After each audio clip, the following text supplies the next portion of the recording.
Buona serata, saggezza e operosità nella verità consapevole. Potrebbe essere questo il titolo che potrebbe essere dato al capitolo numero 14 dei Proverbi che analizzeremo stasera. La saggezza è un termine che ci induce a comprendere come è effettivamente necessario non soltanto avere una nostra saggezza personale, ma saperla riconoscere quando essa proviene dalla parola di Dio, nella consapevolezza che la saggezza proviene sempre dalla parola di Dio e questa parola è verità. Ma la saggezza non basta, deve mettere in atto comportamenti adeguati e i comportamenti adeguati possono essere sintetizzati nel termine operosità, essere operosi, essere attivi e consapevoli dunque che la saggezza è una componente sostanzialmente teorica del nostro pensiero, ma che deve assumere atteggiamenti pratici. In questo modo noi potremmo affrontare il capitolo 14 con alcune cose che diremo. Vado al testo. La donna saggia costruisce la sua casa, ma la stolta la batte con le proprie mani. Chi cammina nella rettitudine teme il Signore, ma chi è traviato nelle sue vie lo disprezza. Nella bocca dello stolto germoglia la superbia, ma le labbra dei saggi sono la loro custodia. Dove mancano i buoi è vuoto il granaio, ma l'abbondanza della raccolta sta nella forza del bue. Il testimone fedele non mente, ma il testimone falso spaccia menzogne. Il beffardo cerca la saggezza e non la trova, ma per l'uomo intelligente la scienza è cosa facile. Vattene lontano dallo stolto, sulle sue labbra, certo, non hai trovato la scienza. La saggezza dell'uomo accorto sta nel discernere la propria strada, ma la follia degli stolti non è che inganno. Gli insensati si burlano del peccato, ma il favore del Signore sta con gli uomini retti. Il cuore conosce la propria amarezza e alla sua gioia non partecipa un estraneo. La casa degli empi sarà distrutta, ma la tenda degli uomini retti fiorirà. C'è una via che all'uomo sembra diritta, ma essa conduce alla morte. Anche ridendo, il cuore può essere triste e la gioia può finire in dolore.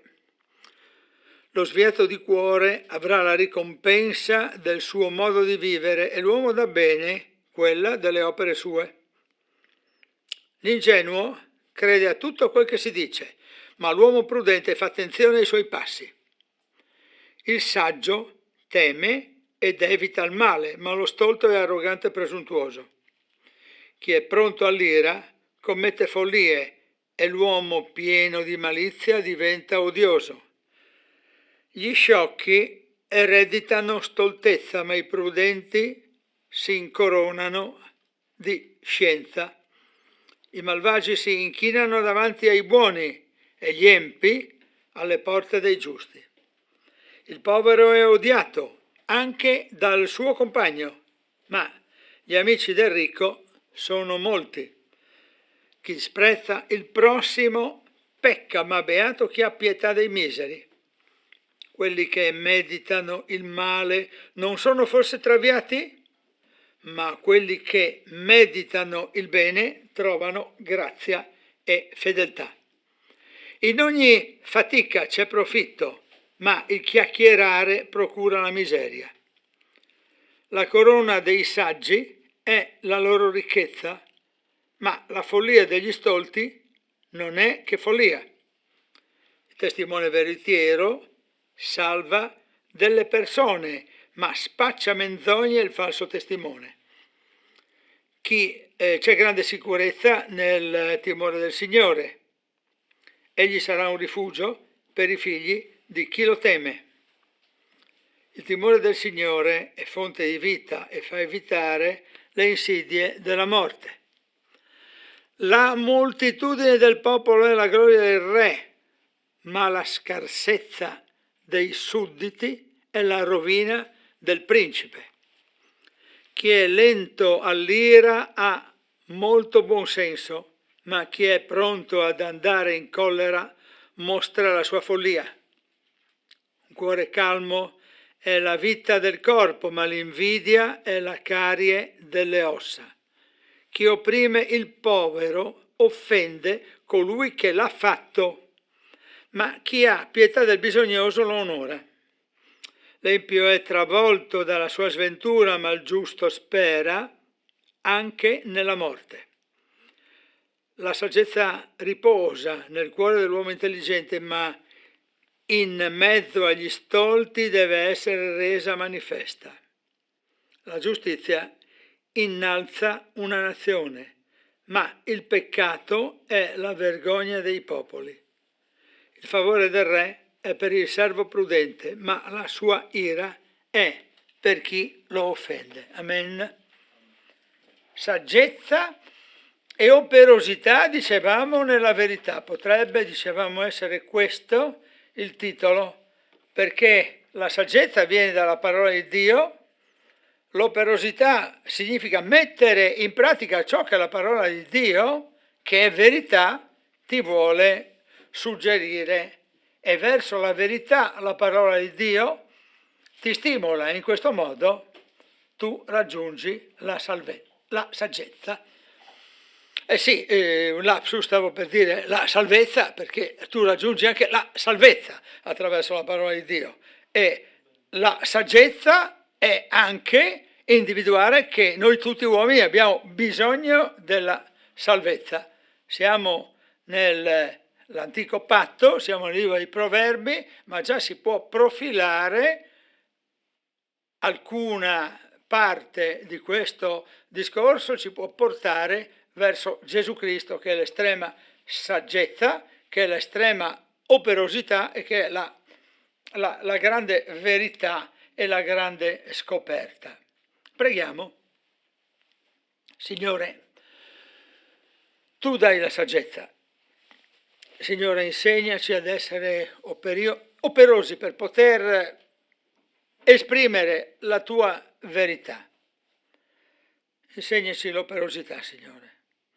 Guidaci, perché soltanto tu hai la saggezza. Abbiamo una grande verità nella tua parola. Aiutaci a riconoscerla, a valorizzarla.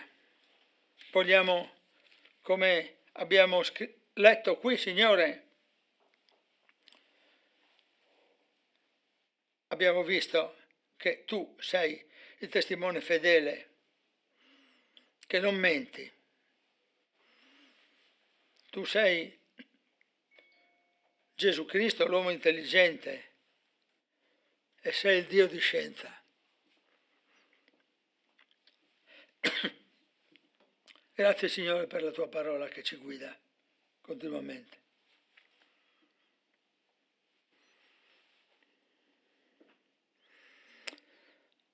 Dunque la saggezza, l'operosità, la verità e la consapevolezza possono essere i passi che ci accompagnano, e la saggezza la vediamo, l'abbiamo osservata nei versetti 1, 2, 3, 24, 29, 31. Rileggo il 24, per esempio, non li rileggo tutti, rileggo il 24, la corona dei saggi è la loro ricchezza, ma la follia degli stolti non è che follia.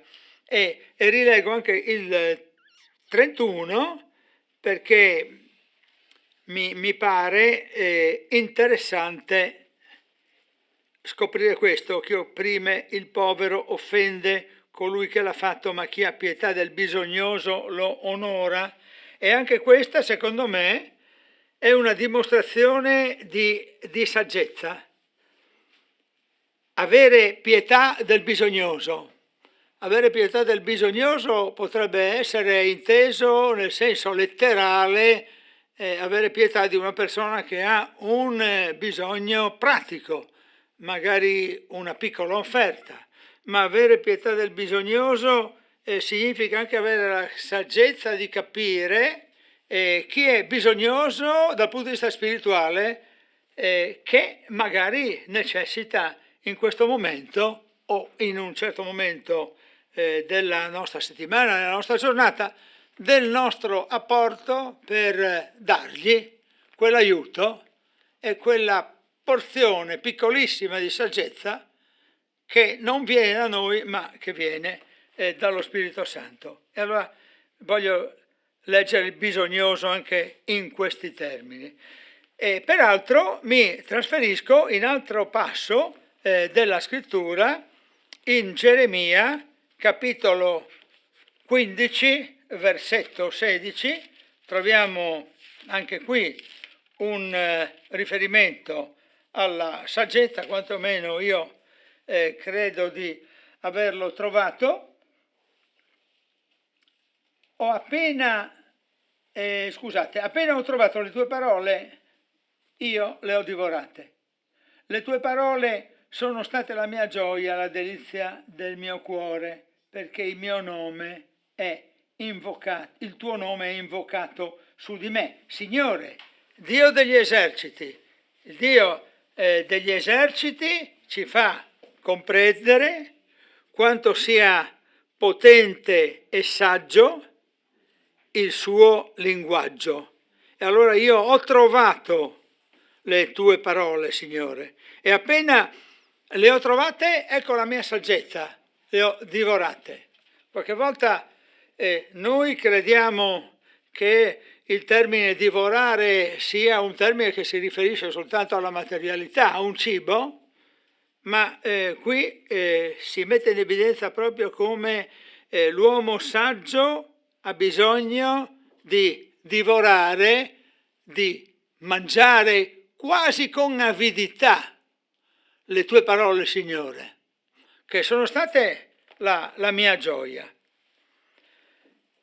Il secondo termine sul quale invito tutti a ragionare è il termine di operosità.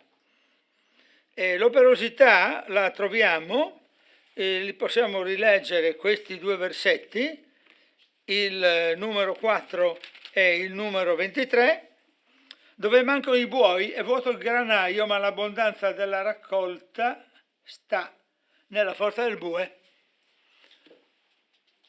Se mancano gli strumenti per essere operosi, l'operosità non c'è e il granaio è vuoto. Dove manca la volontà di fare, c'è la negatività. E anche questo può essere letto sia nella componente materiale che in quella spirituale. Il versetto numero 23, invito ancora a rileggerlo. In ogni fatica c'è profitto, ma il chiacchierare procura la miseria. La fatica, l'operosità, concede il risultato. Il risultato è per chi è operoso. Chi non è operoso non può pretendere, non può attendere un risultato adeguato.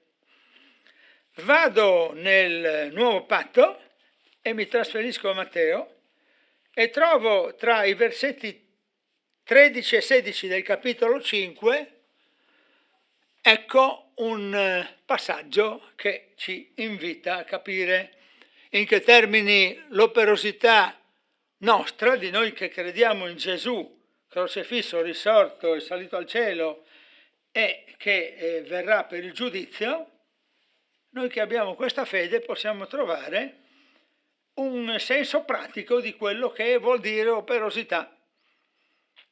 Dicevamo tra il 13 e il 16. voi siete il sale della terra, è Gesù che parla con i suoi discepoli. Tutti coloro che sono suoi discepoli, non soltanto quelli che sono vissuti là a Gerusalemme in quegli anni, ma anche per noi oggi, vale, voi siete il sale della terra. Ma se il sale diventa insipido, con che lo si salerà? Non è più buono a nulla se non ad essere gettato via e calpestato dagli uomini. Voi siete la luce del mondo.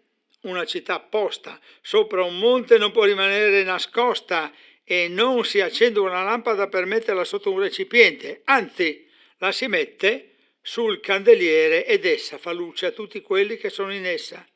Così risplenda la vostra luce davanti agli uomini, affinché vedano le vostre buone opere e glorifichino il Padre vostro che è nei cieli. Dunque, l'operosità significa anche qui consapevolezza, guarda un po'.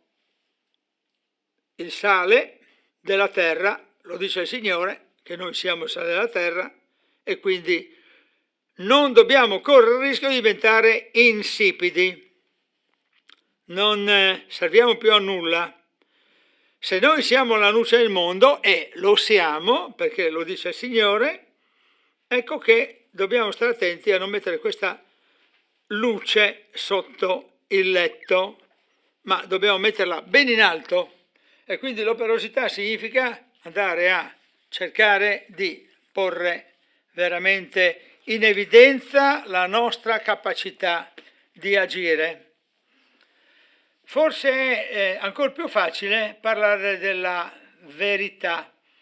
Io la verità nel capitolo 14 di Proverbi dal quale siamo partiti, lo trovo al versetto numero 5, vedete un po', il testimone fedele non mente, ma il testimone falso spaccia menzogne. E lo trovo ancora al versetto 25 che vi rileggo. Il testimone veritiero salva delle persone, ma spaccia menzogne il falso testimone. Il testimone fedele che non mente, il testimone veritiero che è uno strumento di salvezza. Troviamo anche nel Nuovo Testamento questo concetto e quindi andiamo a cercare la seconda lettera ai Corinzi, al capitolo 5, i versetti sono il 17 e il 18. Sentiamo che cosa dice la parola qui nel capitolo 5, versetti 17 e 18. Se dunque uno è di Cristo, egli è una nuova creatura. Sto vedendo altri passaggi, ecco magari questo, grazie. Se dunque uno è di Cristo, egli è una nuova creatura, le cose vecchie sono passate, ecco, sono diventate nuove. E tutto questo viene da Dio che ci ha riconciliati con sé per mezzo di Cristo e ci ha affidato il ministero della riconciliazione. Ecco la grande verità. Se uno è di Cristo, con questa congiunzione se, che è assolutamente indispensabile, perché siamo nuove creature solo se siamo di Cristo, altrimenti possiamo essere bravissime persone che vanno per il mondo, ma non siamo di Cristo, non siamo una nuova creatura. Allora le cose vecchie sono passate, sono diventate nuove, Cristo rinnova tutto, perché tutto questo viene da Dio, che ci ha riconciliati con sé. Dio ci ha riconciliati per mezzo di Cristo, come noi diciamo anche nel nostro messaggio che abbiamo lanciato questa sera. Siamo esagerati quando pensiamo che soltanto chi chiede perdono dei peccati sarà salvato. Rispondete se volete al nostro sondaggio. Ecco che, dicevo, ritornando strettamente sul passaggio neotestamentario, tutto questo viene da Dio, ci riconcilia per mezzo di Cristo e ci affida un ministero. Se siamo riconciliati, siamo, guardate un po' come ritorniamo nel concetto dell'operosità, siamo nella situazione in cui dobbiamo essere operosi, agire, e cosa facciamo? Operiamo il ministero della riconciliazione. Possiamo dire agli altri: soltanto attraverso il sangue di Cristo tu sei riconciliato, perché tu sei un peccatore, hai bisogno della salvezza che viene solo da Gesù Cristo. Questo è il nostro ministero, questo è il nostro dovere, questo è il nostro compito, se siamo riconciliati con Cristo, se siamo una nuova creatura. Altrimenti tutto questo discorso può assumere lo stesso una valenza magari culturale, ma solamente culturale, e quindi il rischio è quello di essere dei cristiani culturali, perché in Europa ormai, ora non è più neanche così, ma la maggioranza delle persone in Europa sono dei cristiani, in Italia siamo quasi tutti cristiani, invece non è così, e la riconciliazione va testimoniata perché è una verità, e va testimoniata perché fa parte del nostro ruolo operoso, della nostra operosità. Abbiamo detto questi 4 termini sono quelli che ci stanno accompagnando in questa prima parte della serata: la saggezza, l'operosità, la verità, e siamo alla consapevolezza, che è l'ultimo termine che esaminiamo. La consapevolezza la troviamo veramente in molti passi di questo capitolo numero 14, dal quale ci siamo mossi, il 9, l'11, 12, il 16, il 21 e il 26. Leggo il numero 16: il saggio teme ed evita il male, ma lo stolto è arrogante e presuntuoso. Questo testo ci fa comprendere che la consapevolezza di essere saggi non è un atto di superbia, non è un atto di presunzione, è una certezza, una consapevolezza. Dobbiamo avere la consapevolezza che se abbiamo accettato il Cristo come nostro Salvatore, abbiamo da Lui la saggezza. Quindi non è che siamo tanto bravi noi, ma è Lui, bravo, che ci dà la saggezza, e quindi noi possiamo dire di essere dei saggi. E lo possiamo dire senza presunzione, senza superbia, perché senza di Lui non siamo nulla, ma lo possiamo dire con una certa, appunto, mi ripeto, consapevolezza. Anche il versetto 26, dicevo, per chi prende appunti, 9, 11, 12, 16, 21 e 26, anche il 26 mi porta in questa direzione: c'è grande sicurezza nel timore del Signore, egli sarà un rifugio per i figli di chi lo teme. Altre volte nel corso di questi nostri incontri abbiamo parlato del rifugio, e il rifugio è una certezza, e quindi noi possiamo essere consapevoli di essere nel rifugio. Noi possiamo essere consapevoli che abbiamo una grande sicurezza nel timore del Signore. Ancora una volta questo timore deve essere interpretato, lo diciamo ancora una volta, non come paura. Noi non dobbiamo avere paura di Dio, ma noi dobbiamo avere il giusto timore, la giusta reverenza nei confronti del Re di tutto il creato, nei confronti del Creatore di tutto il mondo, nei confronti del Padre di Gesù Cristo, che è la nostra grande verità. E quindi la consapevolezza in questo senso ci porta anche a Giovanni 3, e facciamo sempre questo passaggio che ci rimanda al Nuovo Testamento. Siamo al Vangelo di Giovanni e siamo appunto al capitolo 3. I versetti sono il 18 e il 19. Una delle più celebri affermazioni del Nuovo Testamento, quella che ci hanno detto giustamente che dovevamo imparare a memoria, è nel passaggio precedente, quando sta scritto che Dio ha tanto amato il mondo che ha dato il suo unigenito figlio affinché chiunque crede in lui non perisca ma abbia vita eterna. Ma il passaggio successivo, che è proprio il 18, ci invita ad essere consapevoli, perché noi adesso stiamo parlando di consapevolezza, proprio in questo senso: chi crede in lui non è giudicato. Chi non crede è già giudicato perché non ha creduto nel nome dell'unigenito figlio di Dio. Il versetto numero 19 dice: il giudizio è questo: la luce è venuta nel mondo e gli uomini hanno preferito le tenebre alla luce, perché le loro opere erano malvagie.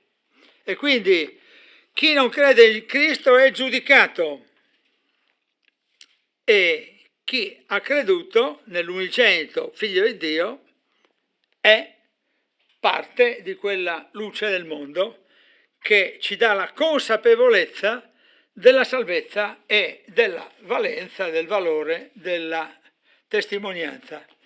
Vorrei sottolineare anche alcuni aspetti relativi ai rischi. Il capitolo numero 14, e torno ai Proverbi, del quale abbiamo parlato questa sera, del quale stiamo parlando questa sera, ci mette in luce alcuni rischi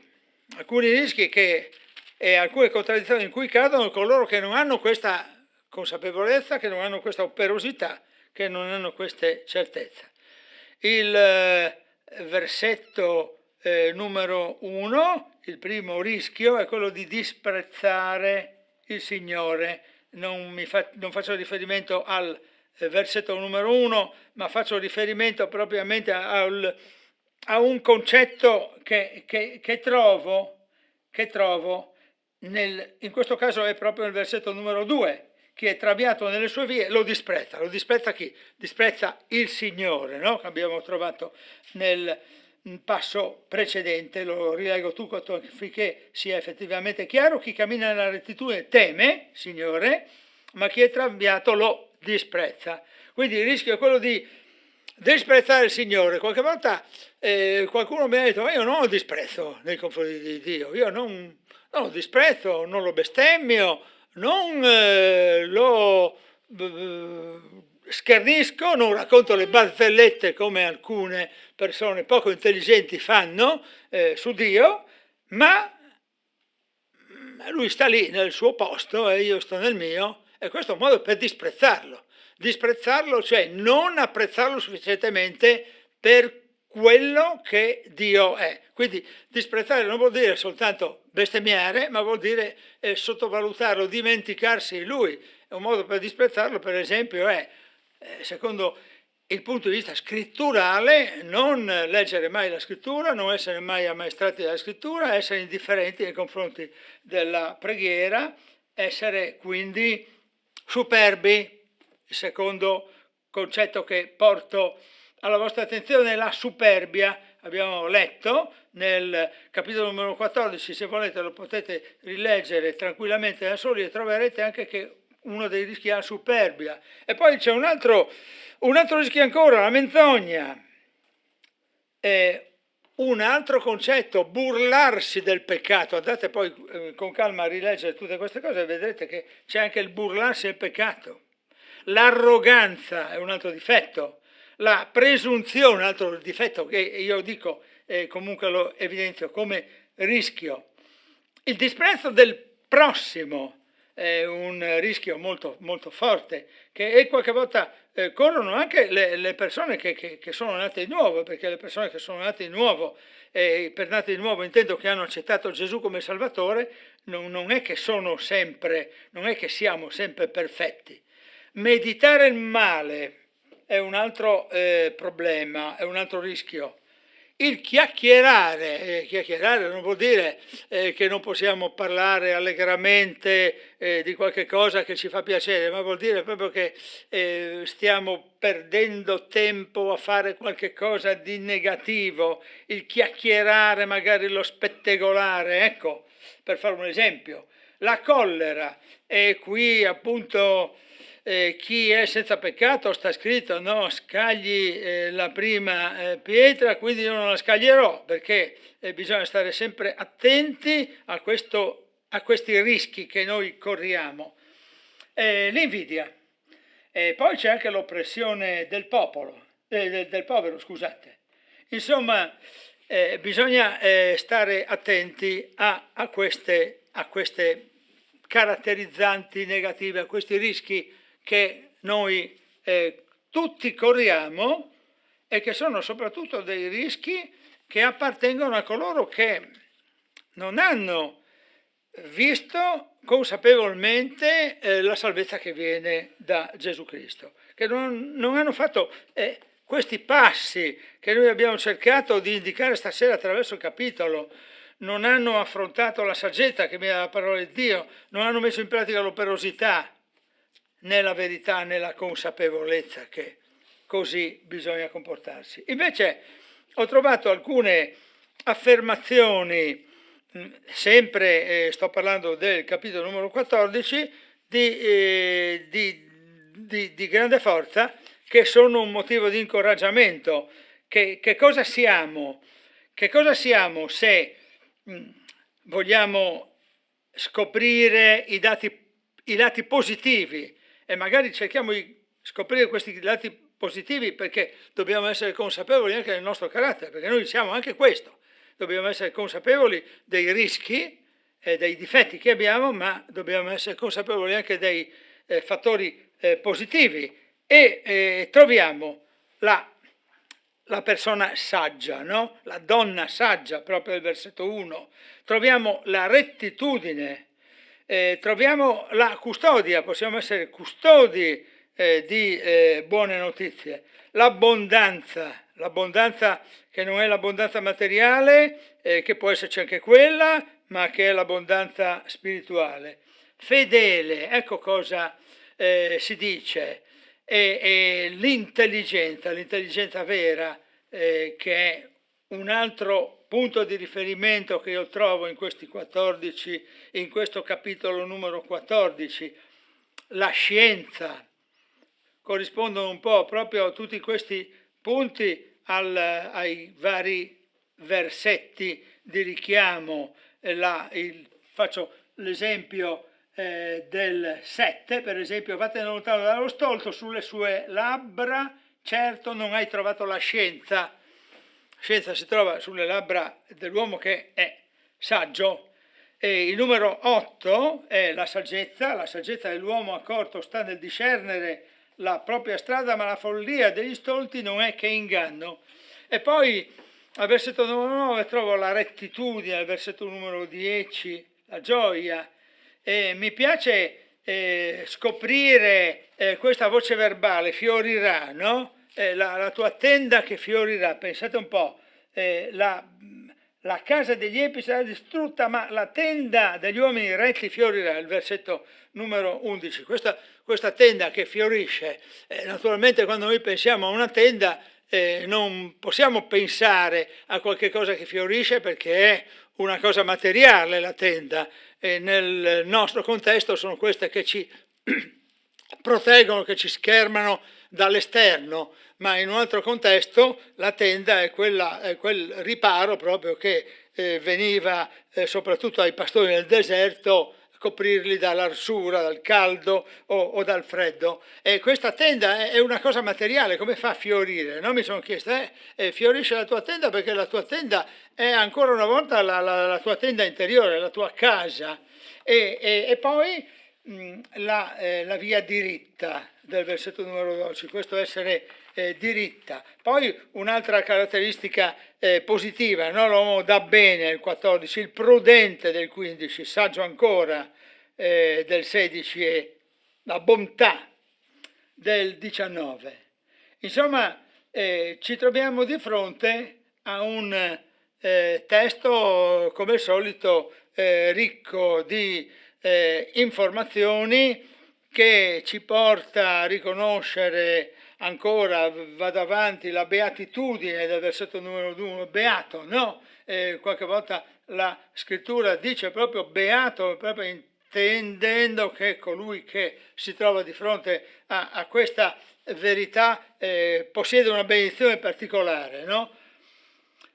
E poi insomma si parla di di sicurezza, abbiamo già detto di rifugio, gloria, buonsenso, la calma, no? Del versetto 30, la pietà del versetto 31. La pietà è proprio il senso di appartenenza completa a Dio, sentirsi di fronte a Lui proprio soggetti, dediti a Lui, alla preghiera, e tutto questo per andare alla giustizia del versetto numero 34, la giustizia che innalza una nazione, è scritto, e il favore del versetto numero 35. Il favore del re è per il servo prudente, il favore del nostro Dio, che è il re dei re, è nei confronti di noi quando siamo servi prudenti di Lui. Ci soffermiamo qui e concludiamo questa prima parte del nostro stare insieme con una preghiera. Lode a te, Signore, perché tu ci hai dato la saggezza. Nella nostra imperfezione siamo dei saggi, siamo degli uomini intelligenti. Ti preghiamo, Signore, per indicarci ogni giorno il cammino per evitare il male, non essere pronti all'ira, non commettere follie. Grazie, Signore, perché nella nostra fatica c'è anche il tuo profitto. Grazie, Signore, perché ci hai insegnato il tuo timore. Il timore verso di te, che non è paura, è senso di appartenenza e grande rispetto e onore. Ti preghiamo, Signore, di alimentare sempre di più questo timore nei tuoi confronti, questo onore che ti è dovuto. Sia benedetto il tuo nome, Re dell'eternità. Sia benedetto il tuo nome, Dio degli eserciti, per la tua giustizia, che innalzi questa nazione. Sia benedetto il tuo nome anche per l'ira che deve venire, Signore, perché questa è la tua volontà. Sia fatta